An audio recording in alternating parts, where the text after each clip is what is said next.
Assalamualaikum warahmatullahi wabarakatuh. Bapak Ibu yang luar biasa, khususnya kepala sekolah dan Bapak Ibu guru semuanya yang hebat. Saya Pak Muksin, Kepala SDIT Salsabila Baitur Rahman Prambanan.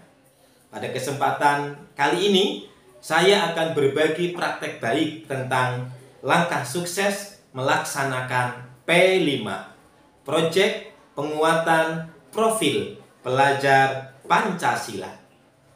Iya, sebagaimana kita ketahui bersama bahwa salah satu kekhasan dari kurikulum Merdeka adalah adanya P5, Proyek Penguatan Profil Pelajar Pancasila. Karena P5 ini merupakan hal yang baru, maka sangat wajar kalau dalam pelaksanaannya kita mengalami berbagai macam hambatan dan kesulitan. Itu pula yang kami alami di sekolah SDIT Salsabila Baitur Rahman Prambanan. Ketika kami akan melaksanakan P5, kami mengalami berbagai macam kesulitan. Kondisinya adalah banyak guru-guru yang belum memahami, masih minimnya pemahaman dan pengetahuan tentang pelaksanaan proyek penguatan profil pelajar Pancasila. Kemudian, belum adanya contoh-contoh konkret dan masih minimnya referensi terkait dengan pelaksanaan P5. Sehingga ketika kami akan melaksanakan P5, kami masih mengalami kebingungan. Apa yang harus kami lakukan? Langkah-langkah apa yang harus kami perbuat agar terlaksananya kegiatan P5 dengan baik dan sukses? Saat itu, kami belum membentuk yang namanya koordinator proyek. Kami juga belum mengetahui adanya tim fasilitator sebagai pelaksana. Apalagi untuk menentukan tema harus bagaimana caranya yang sesuai dengan situasi dan kondisi yang ada. Belum lagi terkait dengan bagaimana penyusunan modul proyek serta penilaian dan asesmennya. Itu semua menjadi kendala dan tantangan yang kami hadapi. Nah, untuk mengatasi berbagai macam hambatan dan tantangan tersebut, maka saya selaku kepala sekolah berusaha, berpikir bagaimana kami bisa mengatasi berbagai macam masalah tersebut. Maka yang kami lakukan adalah saya segera memperdalam pengetahuan terkait dengan pelaksanaan proyek penguatan pelajar Pancasila. Saya mencoba mencari berbagai macam referensi yang terkait dengan pelaksanaan P5. Saya mencoba mengembangkan diri dengan cara mencari dan menambah pengetahuan, wawasan terkait dengan bagaimana pelaksanaan P5. Saya mencari di internet, saya mendownload berbagai macam materi, lihat di YouTube, dan seterusnya. Kemudian, salah satu buku yang kemudian kami download adalah buku tentang panduan pengembangan proyek penguatan profil pelajar Pancasila yang diterbitkan oleh Badan Standar Kurikulum dan Asesmen Pendidikan Kementerian Pendidikan, Kebudayaan, Riset dan Teknologi Republik Indonesia. Nah, setelah kami mempelajari terkait dengan panduan pelaksanaan proyek penguatan profil pelajar Pancasila, tidak lupa kami juga berkoordinasi dengan fasilitator sekolah penggerak.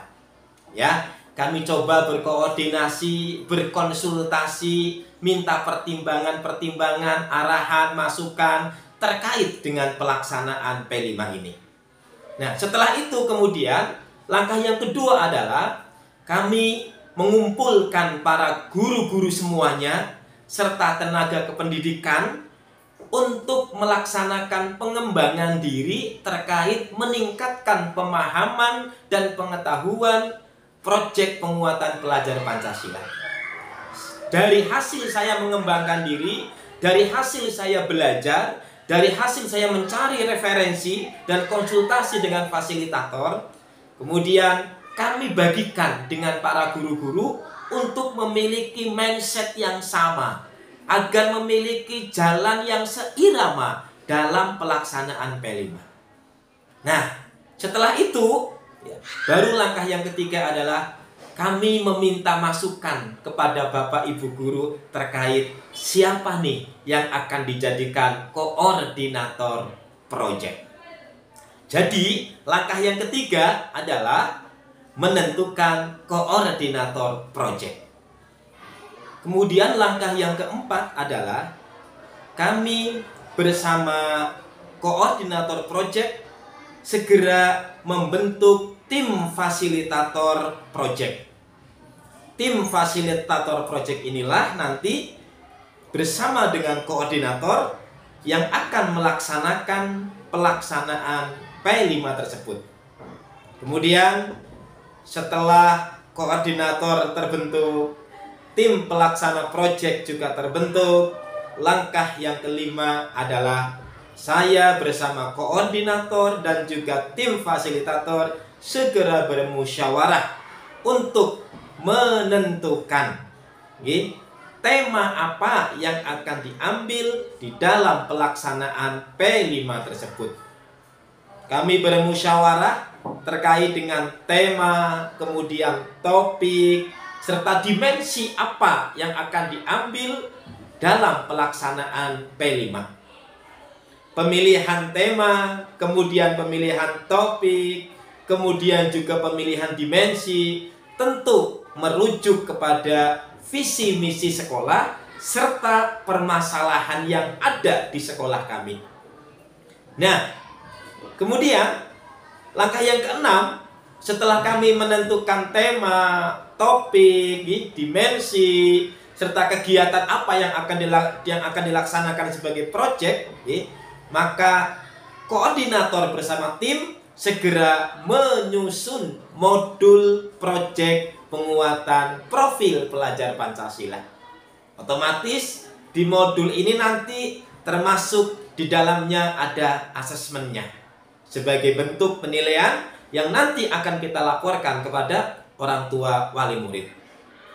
Bapak Ibu yang luar biasa, alhamdulillah dari langkah-langkah yang kami lakukan, ternyata pelaksanaan P5 dapat terlaksana dengan baik dan tersistematis dari mulai perencanaan, pelaksanaan, evaluasi sampai kepada pelaporan kepada orang tua wali murid. Ya, tentu tugas kami selaku kepala sekolah adalah selalu mendorong, memotivasi, mensupervisi, mendampingi terkait dengan pelaksanaan P5 tersebut. Terutama ketika misalnya ada yang hubungannya dengan orang tua wali murid, di mana dalam pelaksanaan P5 ini melibatkan orang tua wali murid, tentu kami kepala sekolah yang akan menjembatani sehingga kegiatan proyek dapat terlaksana dengan baik. Baik, Bapak Ibu yang luar biasa, dapat kita simpulkan dari langkah-langkah yang kami lakukan tadi ternyata efektif untuk melaksanakan P5 dengan baik dan sukses. Saya kira ini yang bisa saya bagikan, langkah-langkah praktis, langkah-langkah sederhana untuk melaksanakan P5 sehingga dapat berjalan dengan baik dari mulai perencanaan, pelaksanaan sampai kepada evaluasi. Semoga bermanfaat. Mohon maaf. Assalamualaikum warahmatullahi wabarakatuh.